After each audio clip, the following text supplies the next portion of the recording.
A quantity that has both magnitude and direction is a vector represented by an arrow.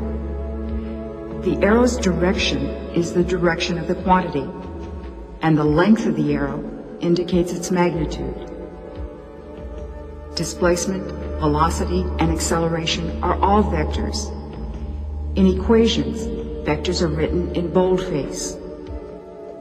Ordinary quantities such as time and mass are scalars. In equations, scalars are written in italics. The magnitude of a vector is also a scalar, the same letter, but in italics.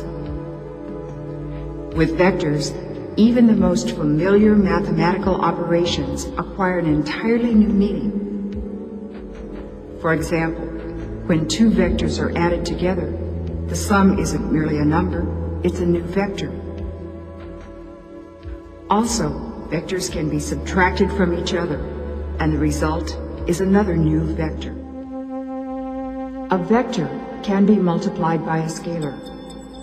This new vector has the same direction if the scalar is positive, but its magnitude can be different. Multiplying a vector by a negative scalar reverses its direction. A vector can be multiplied by another vector. The dot product of A and B is a scalar that measures the tendency of the two vectors to point in the same direction. A dot B is equal to the length of A times the length of B times the cosine of the angle between them.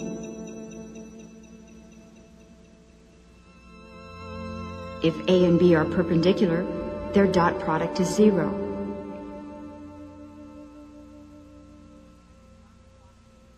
And the dot product of a vector with itself is just the square of its length. The cross product of two vectors is a new vector, perpendicular to the plane of the two original vectors. Its length is the area of the parallelogram formed by the original vectors.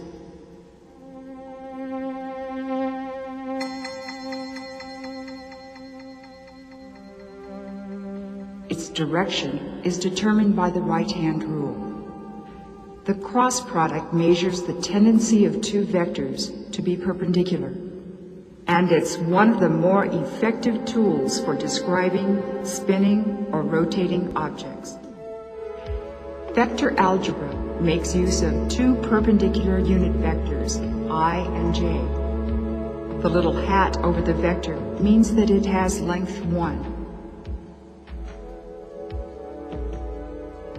The vector from the origin to the point with coordinates x, y is the sum of two perpendicular vectors, a horizontal vector xi and a vertical vector yj.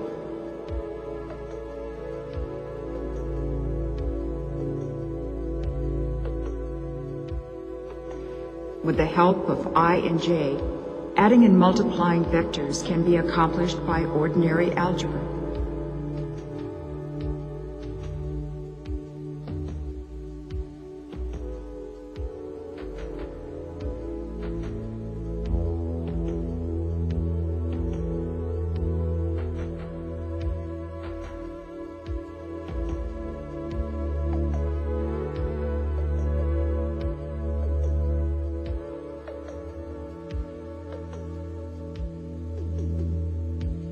In three-dimensional space, a third unit vector k is used. K is perpendicular to the plane of I and j. A three-dimensional vector is written xi plus yj plus zk.